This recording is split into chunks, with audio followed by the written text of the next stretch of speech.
Before we jump in, here's the truth. You already live by certain principles, whether you chose them or not. This video is about making those choices conscious. These 10 principles aren't surface-level tips. They go deep into how you think, feel, choose, and grow. Some will challenge you. Some will feel like truth you've always known. But all of them are meant to wake you up. Let's get into it.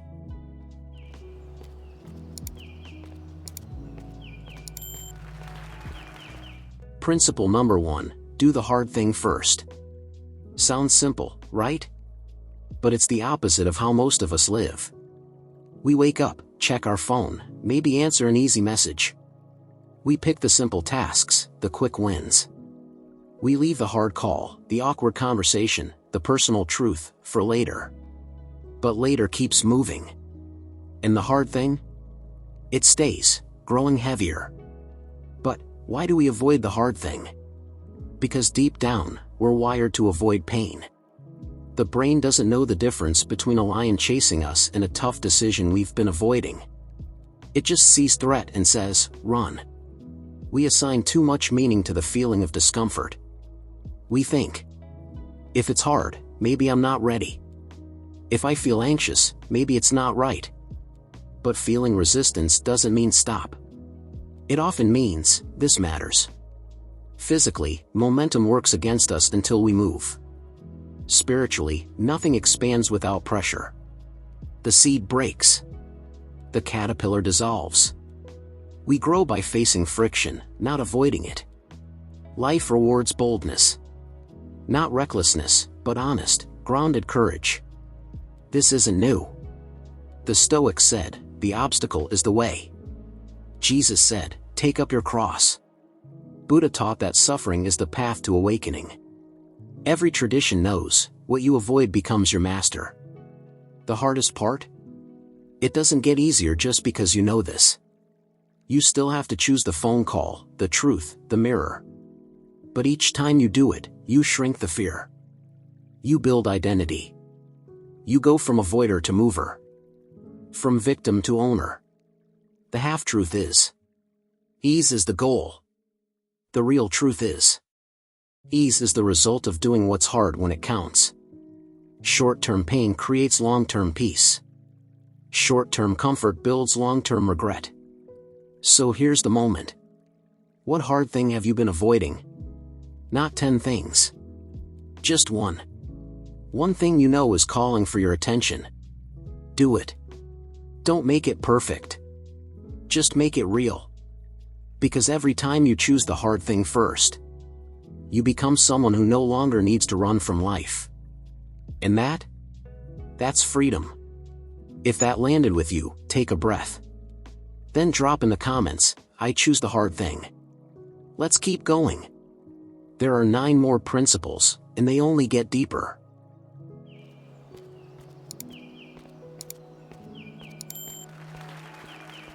Principle number 2, know the difference between want and need. Most people don't. And it quietly wrecks their peace, their money, and their sense of self. We chase things, non-stop, like new shoes, another streaming service, a hit of validation online. We say, I need a break, or I need to get out of here, when really, we only want relief. It's not wrong to want. But when wants dress up as needs, we lose clarity and control. Inside, we're driven by emotion, often fear, scarcity, or the ache of not feeling enough. So we seek out distractions, comforts, upgrades. We confuse the pull of desire with the call of necessity. Why? Because sitting with emptiness feels worse than filling it with the wrong thing. We've been conditioned to believe that more is better. That satisfaction is out there, just one more thing away. And when we get the thing, we feel temporarily better. Then the wanting returns. That's because the real need was never met. Physically, we need very little. Food, water, rest, movement, safety. However, spiritually, the needs run deeper. Truth, connection, purpose, inner peace. These aren't flashy. They don't trend, but they last. Wants fade but needs fulfill. Ancient wisdom teaches simplicity. Lao Tzu said, "He who knows he has enough is rich." Jesus fasted to prove that man does not live on bread alone. Even modern psychology shows that chasing dopamine leads to burnout, not joy. It's hard, but pause and ask yourself, is this filling a need, or numbing a feeling? The truth can sting, but it can also set you free. Clarity brings power. When you know what you actually need, you stop settling for what only looks good. The half-truth is, treat yourself, you deserve it. The fuller truth is, you deserve what truly nourishes you, not just what distracts you from your pain. One leads to peace. The other leads to craving more. So here's the challenge. Look at one area of your life, money, relationships, habits. Ask, what have I been calling a need, that's really just a want? Now ask, what do I actually need right now, in this moment, to grow? If you're brave enough to see it, you'll feel it. And when you start meeting real needs first, you stop living like you're starving. Because you're finally feeding what matters. If that stirred something in you, type in the comments. I choose what nourishes me.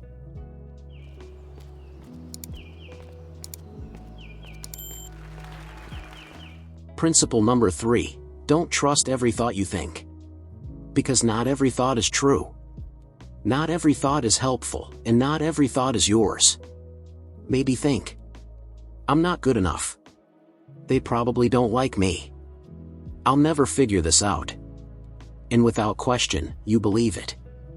You act like it's fact. So, you pull back. You overthink. You self-sabotage. But pause for a second. Would you believe everything a stranger told you? Then why do we do it with our own minds? The mind is like a machine. It pulls from memory, emotion, trauma, culture, repetition. It's not always telling you the truth. It's telling you what it's learned to say. From your past. From your fears. From survival mode. We give thoughts power because they feel personal. If I think it, it must mean something about me. But thoughts are not identity. They're patterns. They come and go. The problem is when we grab onto them like gospel and let them shape our behavior. The brain's job is to keep you alive, not make you happy. It's wired to scan for danger, repeat what's familiar, and conserve energy.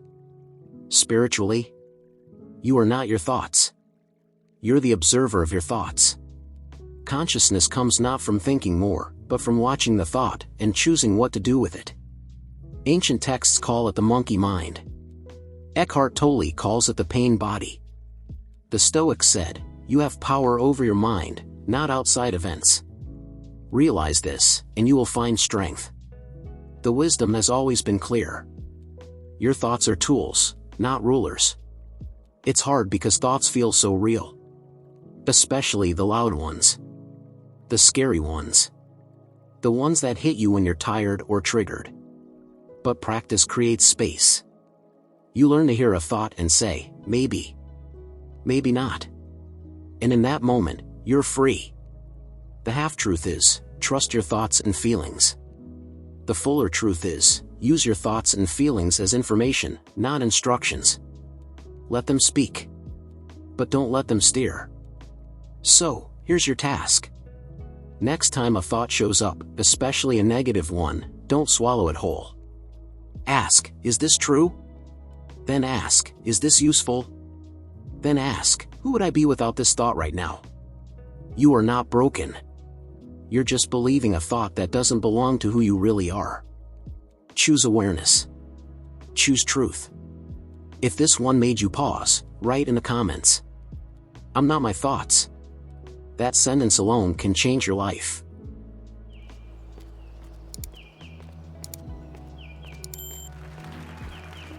Principle number 4, what you avoid controls you.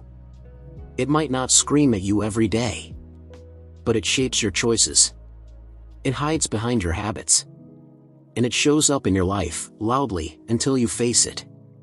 Avoidance looks harmless at first, for example. You don't reply to the message. You delay the doctor's visit.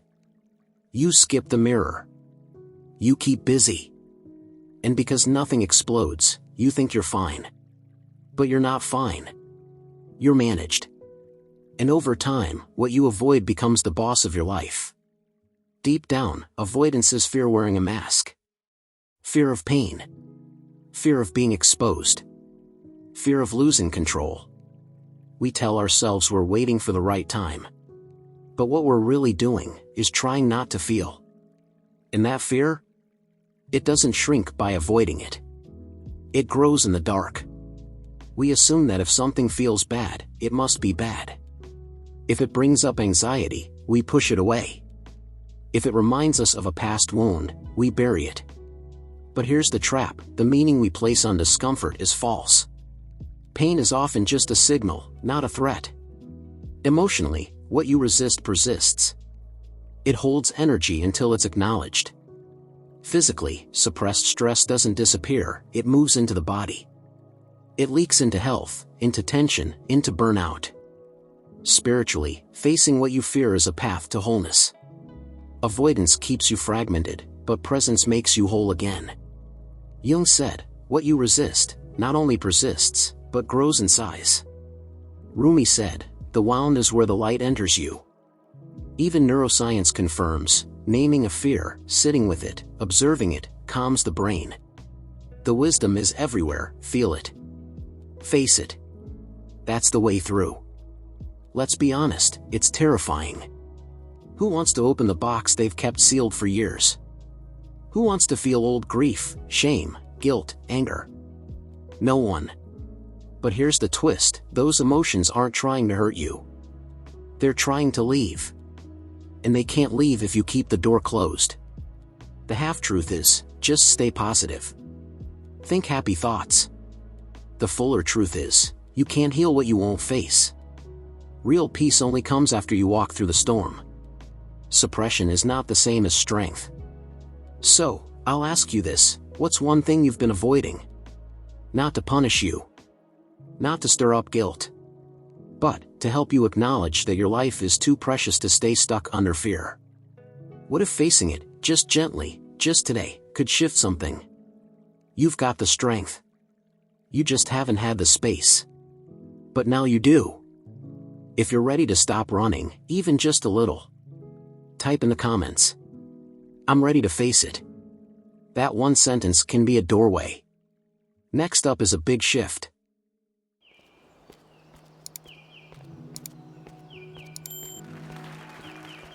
Principle number 5, energy is more important than time. You can have all the hours in the world. But if your energy's gone, you've got nothing to give. No focus. No presence. No clarity. Time is fixed. Energy? That's where your life actually lives. Everyone's busy. Everyone's tired. We push through the day, juggle 100 things, crash at night, and call it normal. We say we don't have time, but that's not true. We don't have capacity. And when your energy's fried, even small tasks feel heavy. Inside, most of us are running on borrowed energy. Either trying to prove something, keep up, or stay liked. We override our needs, which is rest, food, and space, and give ourselves just enough to keep the machine running. But what's driving us to behave this way? Is it fear of falling behind? Fear of being forgotten? Or fear of saying no? That fear robs us of presence and drains the battery faster. We attach our worth to how much we do. If we're busy, we're productive. If we're productive, we're valuable. But this is a lie wrapped in praise. Because true value isn't measured by output. It's measured by the quality of what you give and the intention behind it. Physically, your body has limits. Ignore them, and it will force you to stop, through illness, burnout, anxiety. Spiritually, you are meant to create from overflow, not depletion. Energy isn't just about sleep, it's about alignment. When your actions match your values, your energy expands. When they don't, it bleeds out fast. Taoism teaches effortlessness, moving with, not against, the flow. Indigenous wisdom values being as much as doing.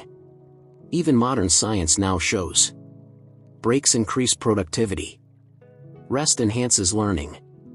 Presence boosts performance. We weren't made to grind non-stop. But essentially, we were made to rise, flow, rest, repeat. Let's be real, it's hard to slow down in a world that idolizes hustle. It feels selfish. Lazy. Weak. But, what's actually weak is burning out and calling it strength. Protecting your energy doesn't make you less useful, it makes you sustainable. The half-truth is, you have 24 hours. Use every minute. The fuller truth is, you have limited energy. Spend it where it matters most. Doing less can create more, when the energy is right. So, ask yourself this. Where's your energy leaking? What's draining you that no longer deserves your yes? And what fills your energy, not just numbs the exhaustion? This week, choose one thing to protect your energy. One boundary. One rest. One pause. Because when your energy is full, you show up better. You love better. You live better. If this hits home, drop in the comments, I protect my energy. That's not just a mindset. It's a boundary. And a promise. The next one cuts even deeper into how we see ourselves.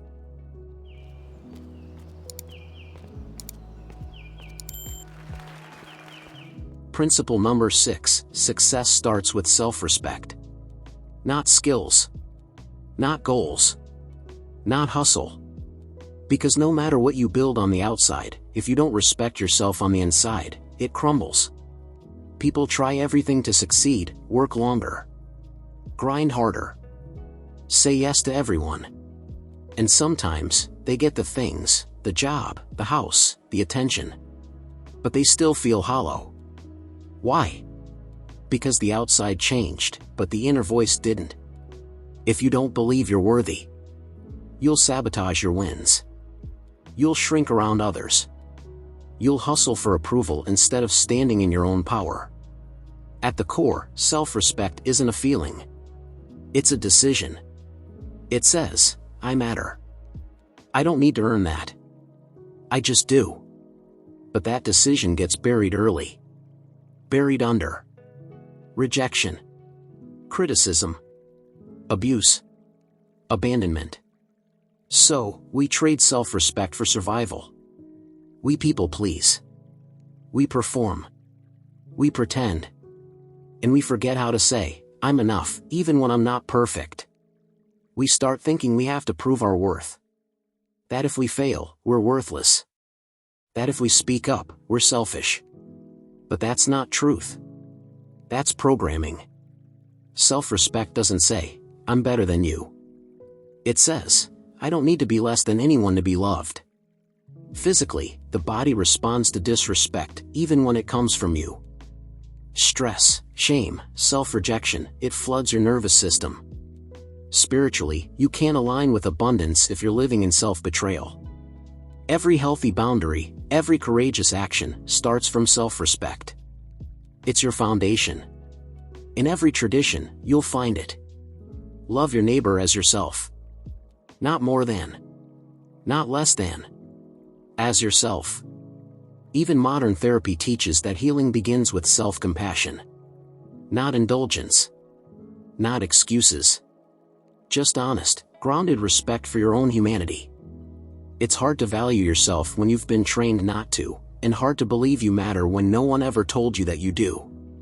But here's the truth. You don't need to feel worthy to act like you are. You just need to stop participating in your own disrespect. That's the beginning. The half-truth is, confidence comes from success. The fuller truth is, real success comes from self-respect. It's the root. Confidence grows from there. You don't have to be loud. You just have to stop abandoning yourself. So, ask yourself this. Where in your life have you been tolerating disrespect, from others or from yourself? Where have you been quiet, small, apologizing for your existence? And what would change if you decided, today, to start treating yourself like someone who matters? Say no when it's a no. Say yes when it's true. Start building from a place that says, I've got me. Because success built without self-respect is just a house with no foundation. If this stirred something in you, drop in the comments, I choose self-respect. Say it. Mean it. Build on it. Be kind, but not a doormat.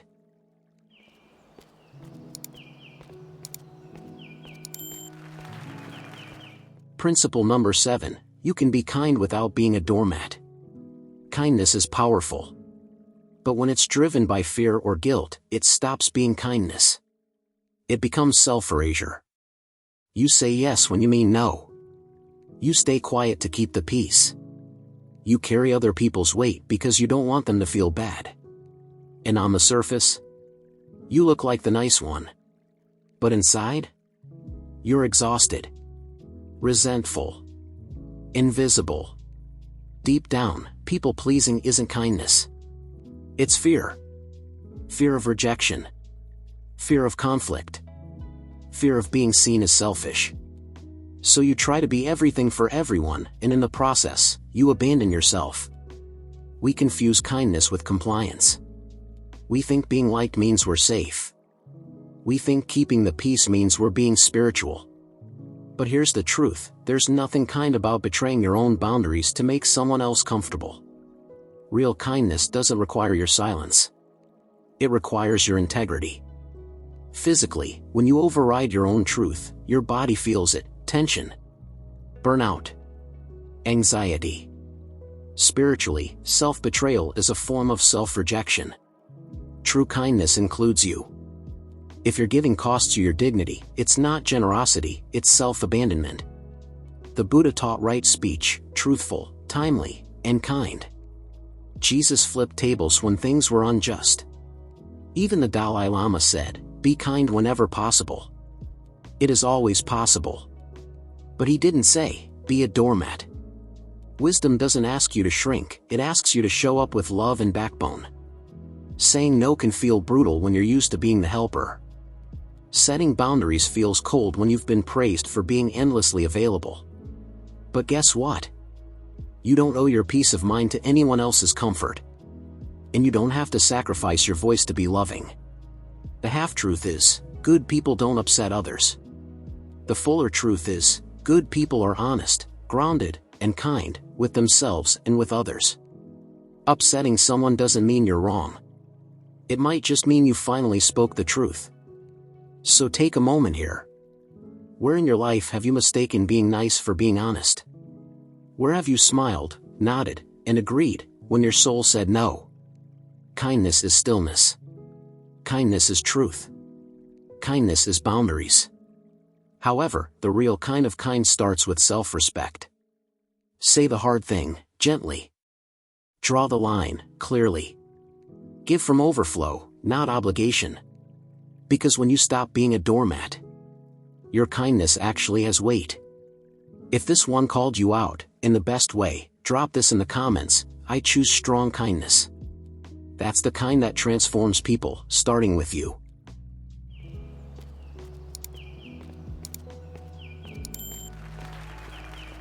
Principle number 8, stop waiting for motivation, build systems. Motivation is a feeling and systems are a choice. One fades but the other holds you up when the feeling's gone. You've probably said it. I just need to get motivated. Once I feel ready, I'll start. But then days and weeks pass, and the spark never comes, so nothing changes. Because motivation is unpredictable. It's like weather, you can't control it. But you can still build a life that moves, even when you don't feel like it. What we're really hoping for with motivation is a rush of certainty. That moment where everything lines up, and we feel ready. But that moment rarely lasts. Why? Because we're human. We get tired. We doubt. We get overwhelmed. If your life depends on motivation, you'll stop the moment things get messy. We've been sold a lie that passion should carry us. That if we really want it, it should feel exciting all the time. But that's not how growth works. Growth isn't always sexy. Sometimes it's showing up when it's boring, when it's inconvenient, or when no one's watching. And that's where systems come in. Physically, your brain loves repetition. Habits conserve energy. That's how the brain is wired. Spiritually, small daily actions align your energy and build identity. You'll see, discipline is not punishment. It's self-alignment. A sacred contract between who you are now and who you're becoming. James Clear said it best, you do not rise to the level of your goals. You fall to the level of your systems. Ancient wisdom called it practice, rhythm, order. From monks to athletes, real transformation always rides on structure. Not hype. Not fire. Just quiet, steady movement. The truth? It's way easier to chase a quick burst of motivation than to build a boring system. We crave the high, the hype. But systems feel dull until they don't.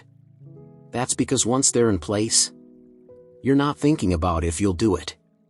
You just do it. And that's where freedom starts. The half-truth is, follow your passion. The fuller truth is, follow your patterns. They'll take you farther than passion ever could. Systems make sure you don't lose yourself when life gets heavy. So here's your turning point. What's one thing you keep waiting to feel ready for? Now ask, what system would carry me through, even when I don't feel like it? Build small. Build real. Make it obvious. Make it easy. Then repeat it until it feels natural. You don't need more motivation. You need something that keeps going, even on your worst day. If you're done waiting and ready to build, drop this in the comments, I build systems. And let that be the beginning of your next chapter. Let's talk about what feelings are, and what they're not.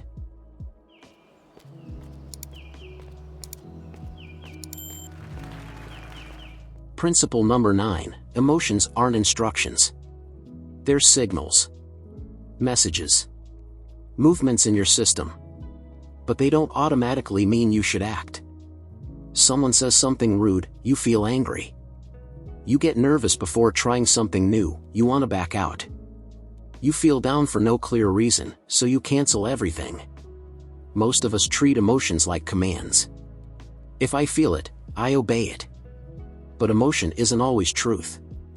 And it's not always wise. Inside, emotions are data. They show up fast, sometimes before your conscious mind even catches up. And they're shaped by memory, beliefs, trauma, biology. Just because you feel something strongly doesn't mean it's real in the present moment. Emotion asks to be acknowledged, not blindly obeyed. We often believe, if I feel afraid, it means don't do it. If I feel sad, something's wrong. If I feel angry, someone else must be at fault. But emotions don't always mean what we think. They're responses, not directives. You can feel fear and still move forward. You can feel grief and still keep your heart open. Emotion is energy in motion. If you suppress it, it stores in the body. If you act on it without awareness, it creates chaos. But if you sit with it, breathe into it, ask it what it's trying to say, you grow. Spiritually, emotions are invitations. To listen. To understand. To choose consciously. Not to react like a puppet on a string. Every wisdom path teaches emotional awareness. The Stoics said, we suffer more in imagination than in reality. The Buddha taught non-attachment, not to ignore emotion, but to stop clinging to it. Even modern therapy says, name it to tame it. Emotions are not the enemy. They're messengers.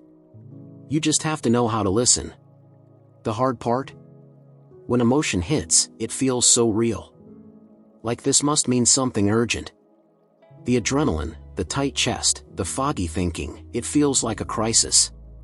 But most of the time, it's just a wave. It'll pass if you don't chase it or drown in it. The half-truth is, trust your feelings. The fuller truth is, feel your feelings. But trust your awareness. Let emotion knock on the door, but don't let it drive the car. So here's your moment of truth. What emotion tends to control you most? Is it anger? Guilt? Fear? Now ask, what would change if I stopped treating this as a command and started treating it as a signal? Pause. Breathe and watch it rise. And instead of reacting, respond. That's emotional mastery. That's leadership of the self. If this one opens something in you, drop this in the comments. I respond. I don't react. That's how you reclaim your emotional power. Ready for the final principle, number 10? It ties all of them together beautifully.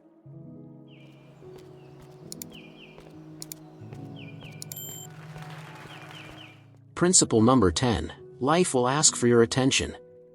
Pay it.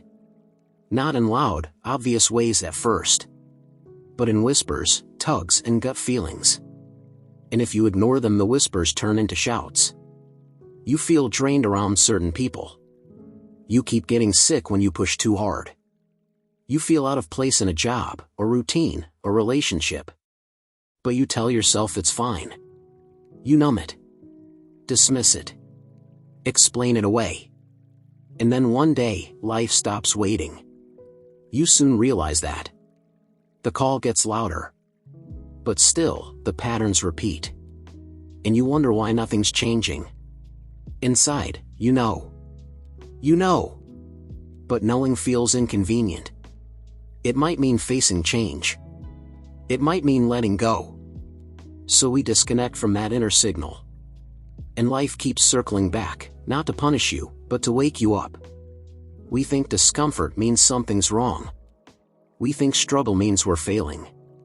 But maybe it just means life is knocking. Trying to get your attention. To help you grow. To shift you. To align you. Pain isn't always a problem, sometimes it's an invitation. Your nervous system is built to signal imbalance. Truth is, tension, fatigue, irritability, they're not random.